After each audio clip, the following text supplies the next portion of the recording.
প্রিয় সবাই আসসালামু আলাইকুম। আশা করছি আপনারা অনেক অনেক ভালো আছেন। পিছনে গরুর টিমটি দেখে বুঝতে পারছেন যে আজকের অনুষ্ঠানটি কি হতে যাচ্ছে।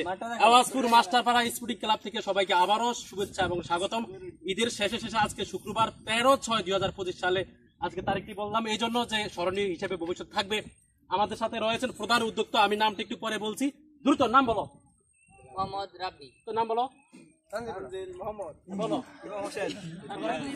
ওকে, নাম বলা সম্ভব না। আমি এখানে সবচাইতে কথা বলো না, আমি এখানে সবচেয়ে বয়সে ছোট, সেটা দেখতেই পাচ্ছেন। আজকের খেলা শুরু হতে যাচ্ছে। খেলার শেষে রয়েছে আমাদের বড় একটা প্রাইজ, ভাগে ভাগ করে থাকবে। আজকে প্রধান সমন্বয়ক এবং বিচারক এবং রেফারি এবং প্রধান উদ্যোক্তা এবং প্রাইজের যারা আমাদের সাথে সহায়তা করছেন তাকে নাম বলছি আরমানুল ইসলাম রহিম, বিকাশ লিমিটেড। খেলার উদ্দেশ্যে কিছু বলবেন অবশ্যই, আমরা যাতে আরো ভবিষ্যতে রয়েছে। আমাদের সাথে আরেক বড় ভাই রয়েছেন মোহাম্মদ হারুন হাওলাদার, এবং ওদের উদ্যোক্তাই কিন্তু আজকে খেলার আমাদের মূল উৎস এবং তারা আমাদেরকে আনন্দ দিব। আরো পিছনে দর্শক শ্রোতা রয়েছেন, তাদের জন্য কিন্তু আপ্যায়ন রকেট আপ্যায়ন আছে হাফ এন আওয়ারের শেষে। এটা কিন্তু নাম বলছি না, আপ্যায়ন ছোট হলে আপ্যায়ন, বড় হলে কিন্তু আপ্যায়ন। ওকে, আমি যিনি প্রধান উদ্যোক্তা রয়েছেন আরমানুল ইসলাম রহিম। ধন্যবাদ মাস্টারপাড়া স্পোর্টিং ক্লাবের সকল সদস্যকে এবং সকল খেলোয়াড়কে আজকে যে খেলার উদ্দেশ্যে এখানে আসা।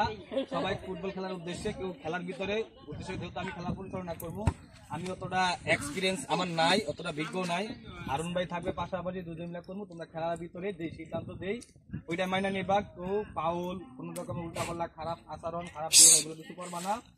সবাই সুন্দর করে খেলাটা উপভোগ করতে পারে, তোমরা সুন্দর করে খেলাও, এটুকু। আজকের খেলা অবশ্যই স্মরণীয় হতে থাকবে ইনশাল্লাহ। আগামী বছর আমরা চেষ্টা করবো আবারও সেই মাঠে বা আরো বড় স্থলে যাওয়ার জন্য চেষ্টা করবো। তবে অনেকে থাকবে না, অনেকে থাকবে, তাদের জন্য রয়েছে অনেক অনেক বেদনা। যারা থাকবে না আমরা ইনশাল্লাহ থাকার চেষ্টা করবো।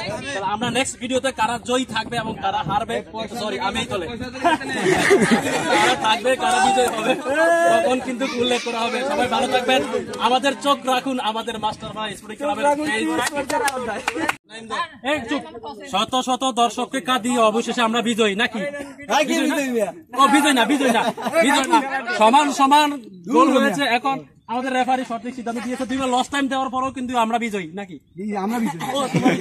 মানে এখন হচ্ছে সমান সময় 2টা গোল হয়েছে। তারপরে এখন পেনাল্টি শুরু হবে। আপনার প্রিয় দর্শক শ্রোতা, পেনাল্টি থেকে বুঝতেই পারছেন যে আমরা আসলে জিতেছি নাকি হেরে গেছি। আমাদের এই মুহূর্তে কারা ঠকেছে কারা জিতেছে এই মুহূর্তে বলবো না। আমাদের যাদেরকে প্রাইজ দেয় তাদেরকে বুঝতে পারছেন যে কোন দল জিতেছে কোন দল হেরে গেছে। সবাইকে সুস্বাগতম। আজকের প্রধান সিনিয়র রয়েছেন এখান থেকে পর্যন্ত, ওরাই আমাদেরকে গিফট প্রদান করবে। তাদেরকে আমরা আহ্বান করছি যারা জিতে গেছে তাদেরকে প্রাইজ আমাদের সবাইকে উপহার দেওয়ার জন্য।